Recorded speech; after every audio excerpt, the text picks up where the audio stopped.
सफरचंद झाडावरून खाली पडताना पाहताना न्यूटनने गुरुत्वाकर्षणाचा शोध लावला। भांड्यातील उकळतं पाणी पाहून स्टीव्हन्सनने वाफेवरील इंजिनाचा शोध लावला। कोणती प्रेरणा कोणत्या नव्या आविष्काराला जन्म देईल सांगता येत नाही। मेळघाटच्या एका विद्यार्थ्याने सौर बॅटरीवरील सायकल तयार केली आहे। वेळ व चालण्याचे श्रम वाचवण्यासाठी सायकलचा आविष्कार झाला। त्यानंतर आली मोटरसायकल, परंतु मोटरसायकल पेट्रोलवर धावते।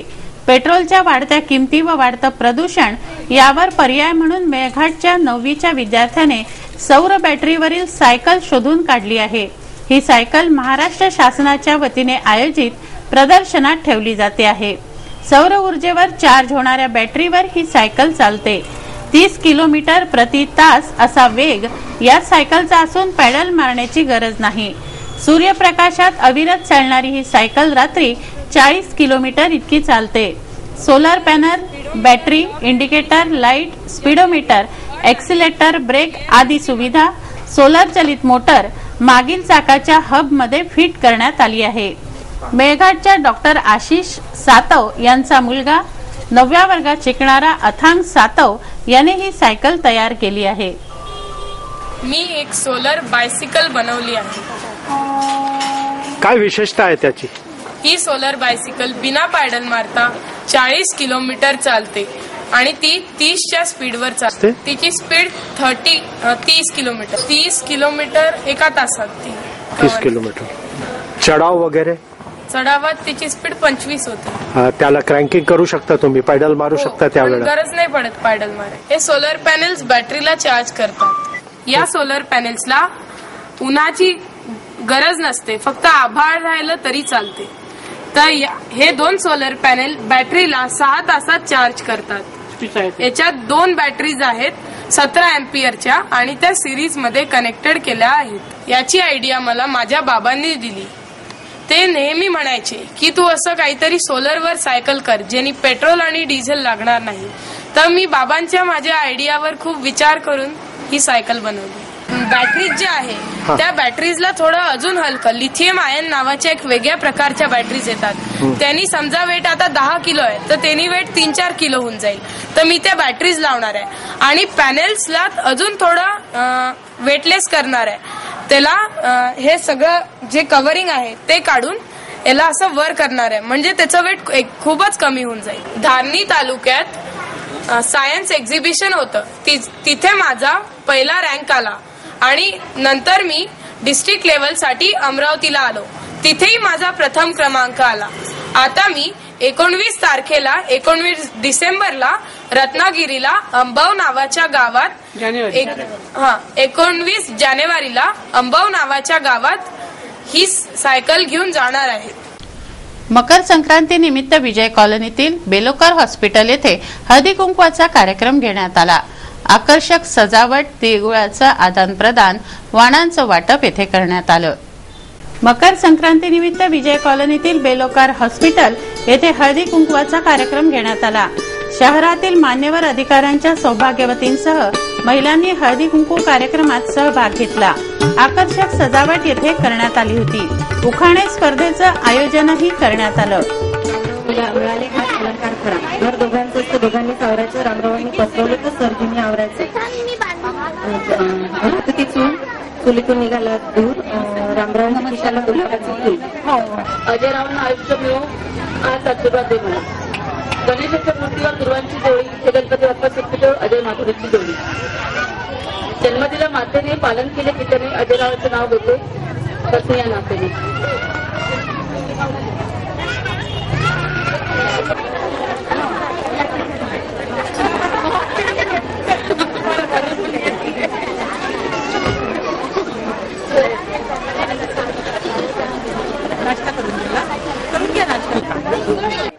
मला नाव विचारू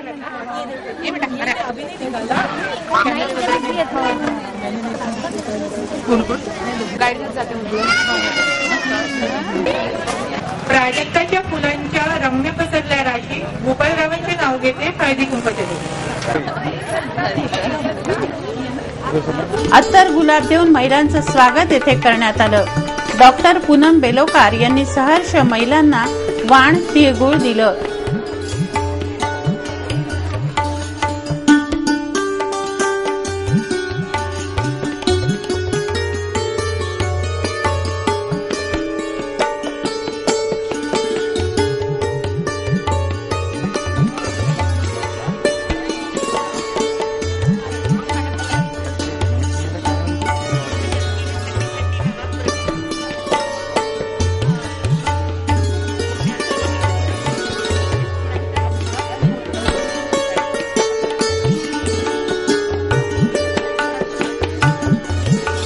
महिलांसाठी खास भोजनाचा कार्यक्रमही येथे आयोजित करण्यात आला होता।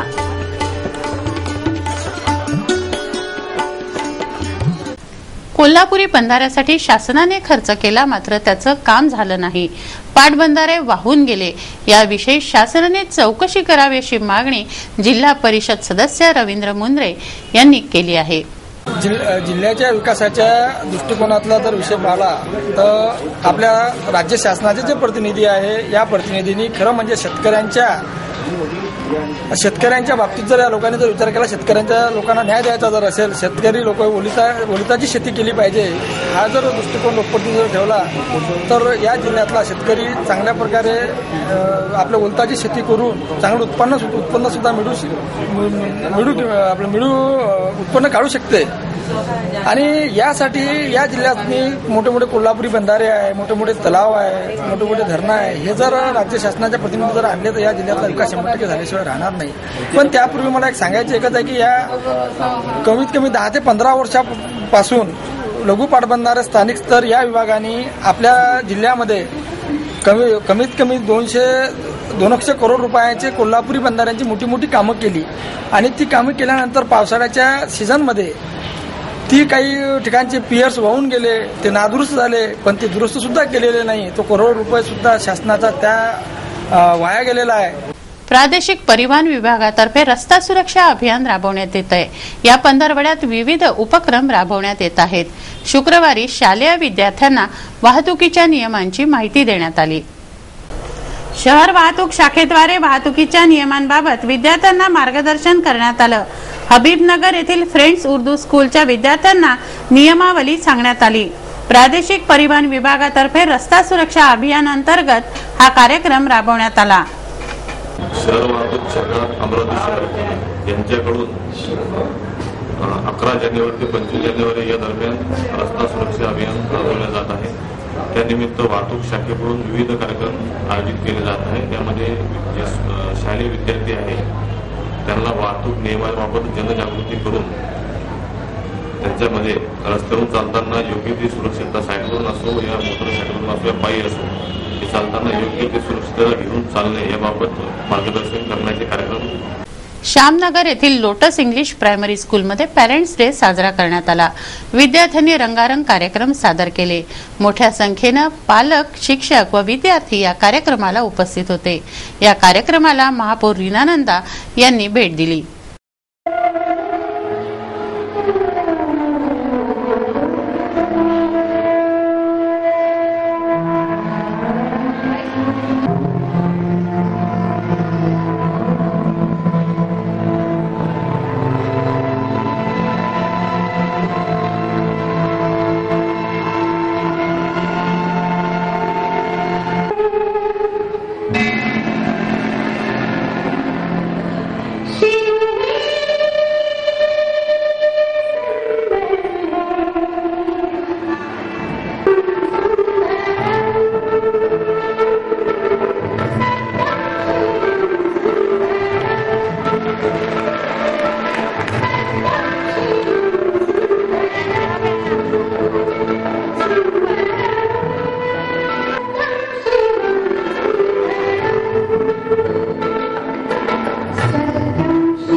बुधवारातील सैतवाल दिगंबर जैन मंदिरात अवयव दानाचा कार्यक्रम घेण्यात आला।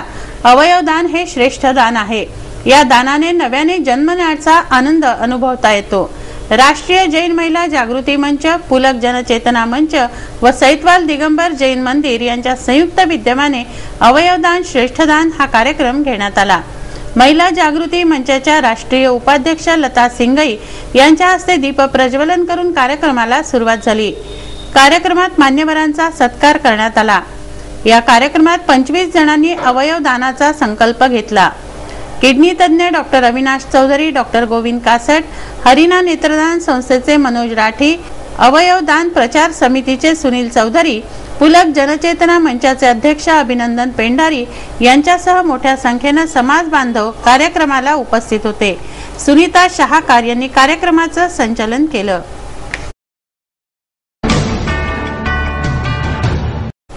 आपला मित्र दिसला का अशा क्षुल्लक प्रश्नावरून हॉटेल मालकाने 4 युवकांशी वाद घातला।